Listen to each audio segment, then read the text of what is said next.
Bismillahirrahmanirrahim. Assalamualaikum warahmatullahi wabarakatuh. Sebelumnya, perkenalkan nama saya Sukma Sonia Ramadhani dengan NPM 21082600230. Baiklah, pada kesempatan kali ini saya akan mempresentasikan mengenai mind mapping saya pada blog PSO1 yang bertemakan Fisiologi Sistem Pencernaan Manusia. Oke, baik. Di sini kita akan membahas mengenai materinya. Oke, baik. Di sini yang pertama yaitu kita perlu mengetahui yaitu ada fungsi utama dari sistem pencernaan. Ada beberapa fungsi utama dari sistem pencernaan manusia. Jadi yaitu yang pertama ada ingesti. Nah, ini merupakan proses masuknya makanan ke oral atau mulut.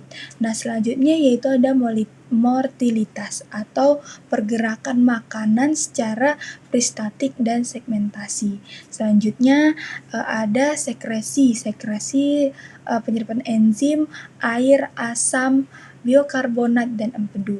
Selanjutnya yaitu pencernaan. Pencernaan merupakan proses pemecahan makanan secara mekanik dan kimiawi. Selanjutnya yaitu ada absorpsi, yaitu proses penyerapan nutrisi ke darah atau ke limfa. Selanjutnya yaitu ada ekskresi, yaitu pembuangan atau makanan menjadi feses melalui rektum. Selanjutnya ada pun yang perlu kita perhatikan atau kita ketahui ada beberapa regulasi dari fisiologi sistem pencernaan, itu ada meliputi saraf dan hormonal. Yaitu yang pertama ada saraf. Jadi ada saraf ini saraf yang terlibat itu adalah sistem saraf intrindik atau otonom lokal. Selanjutnya ada simpatik, yaitu yang menghambat aktivitas. Selanjutnya yaitu ada hormon parasimpatik di nervus vagus, yaitu ia berfungsi untuk meningkatkan sekresi dan motilitas. Selanjutnya ada hormon. Yang pertama hormon gastrin, yaitu yang berfungsi merangsang HCl dan motilitas lambung. Selanjutnya yang kedua ada sekretin. Ini hormon sekretin ini merangsang biokarbonat pankreas. Yang selanjutnya yaitu ada hormon CCK, yaitu fungsinya merangsang empedu dan enzim pankreas. Selanjutnya yaitu ada hormon GIP, yaitu fungsinya menghambat motilitas lambung. Nah, selanjutnya kita juga perlu mengetahui ada beberapa secara garis besar, yaitu ada beberapa fisiologi dari organ pencernaan, dari makan masuk ke oral sampai ke proses dari organ aksesorius gitu. Jadi di sini kita akan membahas mengenai dari mulut terlebih dahulu. Nah, dari mulut makanan masuk ke oral atau dari mulut itu yang terlibat ada beberapa enzim, yaitu yang mempengaruhi itu ada enzim amilase saliva, yaitu prosesnya itu pemecahan karbohidrat. Nah, selanjutnya mekanik yaitu proses matikasi atau pengunyahan.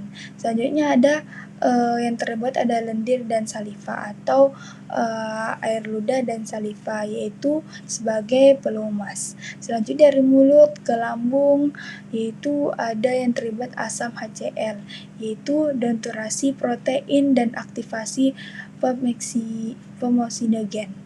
Nah, selanjutnya itu ada pepsin sebagai pencernaan protein, yaitu ada mukus sebagai pelindung mukosa dan motilitas, ada mixing dan proses pengosongan lambung. Nah, selanjutnya yaitu ke usus halus. Nah, ini usus halus yang terlibat yaitu tempatnya pencernaan dan absorpsi utama. Selanjutnya yaitu ada enzim pankreas. Ini terlibat lipase, enzim lipase, amilase, protase. Dan selanjutnya empedu yaitu emulsifikasi lemak. Selanjutnya ada filik dan mikrofilik, yaitu permukaan besar untuk observasi. Selanjutnya yaitu ada motilitas, yaitu segmentasi serta peristaltik. Nah, selanjutnya yaitu ada usus besar. Nah, usus besar ini dipengaruhi oleh reabsorpsi air dan elektrolit, yaitu selanjutnya fermentasi bakteri, yaitu produksi gas, vitamin K, dan juga pembentukan feses. Dan juga ada beberapa organ aksesorius seperti pankreas, hati, dan gallbladder atau kantung empedu. Nah, yang pertama pankreas sebagai sekresi enzim dan biokarbonat. Selanjutnya hepar atau hati memproduksi empedu, metabolisme nutrisi, serta metabolitas nutrisi. Selanjutnya gallbladder menyimpan dan melepas empedu. Oke, selanjutnya makanan yang masuk itu ada karbohidrat, protein, lemak dari zat gizi yang masuk dan beberapa enzim utamanya dan hasil akhir yang terserap atau yang terjadi dalam tubuh kita, yang tertinggal dalam tubuh kita. Yang pertama zat gizi berupa karbohidrat, enzim utamanya yaitu amilase menjadi maltase atau sukrase. Nah, hasil akhirnya menjadi glukosa dan fruktosa. Selanjutnya ada protein, zat gizinya protein menjadi enzim utamanya pepsin menjadi tripsin dan peptidase. Selanjutnya yang tinggal hasil akhirnya itu dalam tubuh kita asam amino. Selanjutnya zat gizinya itu lemak. Nah, lemak ini enzim utamanya ada lipase dan empedu. Nah, ini hasil akhirnya menjadi asam lemak dan gliserol. Nah, selanjutnya dari zat gizi, enzim utama, dan sampai ke hasil akhirnya ada pun beberapa gangguan fisiologis terkait atau yang bisa terjadi dalam sistem pencernaan manusia atau beberapa penyakit-penyakit yang bisa diderita dalam sistem pencernaan manusia. Jadi yang pertama yaitu ada yang terhambat misalnya terjadi malabsorpsi dalam tubuh manusia, dalam tubuh kita, yaitu terjadi misalnya penyakit keliakiak. Nah, selanjutnya hipersekresi asam terjadi dalam tubuh kita, GERD atau ulkus peptikum, asam gitu kan. Selanjutnya difusi motilitas, misalnya gastroparesis dan IBS atau irritable bowel syndrome. Selanjutnya intervensi pankreas terjadi CF gitu.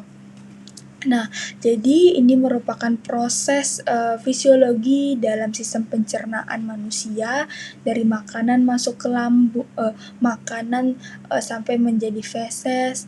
Ada beberapa fungsi utama sistem pencernaan tadi sudah kita bahas dan beberapa organ-organ yang terlibat dalam sistem pencernaan manusia dan juga ada beberapa misalnya gangguan atau hambatan-hambatan yang terjadi dalam yang bisa terjadi dalam sistem pencernaan manusia, misalnya seperti GERD, ulkus peptikum misalnya, ataupun bisa terjadi IBS, irritable bowel syndrome, dan lainnya seperti yang tadi sudah dijelaskan. Oke, jadi dari mind mapping saya ini saya mendapatkan dari beberapa referensi terkait. Ini ada beberapa referensi yang saya cantumkan. Sekian presentasi dari saya. Bila ada kata yang salah mohon maaf. Wassalamualaikum warahmatullahi wabarakatuh.